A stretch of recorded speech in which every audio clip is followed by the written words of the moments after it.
ito ay matatagpuan sa Mateo 23, Kapitulo 23 at aking babasahin.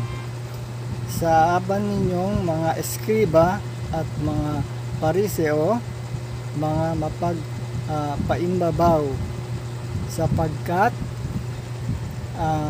nagbibigay kayo ng sa ikapo ng yarbabuena at ng anis at ng kumino, at inyong pinapabayaang di ginagawa ang lalong mahalagang bagay ng kautusan, na dilit iba ang katarungan at ang pagkahabag at ang pananampalataya.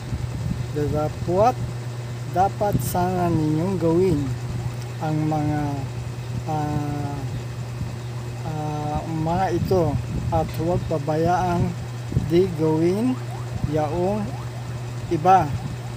Ang ibig pong sabihin na ito ay ang outward show o tinatawag na panlabas na anyo.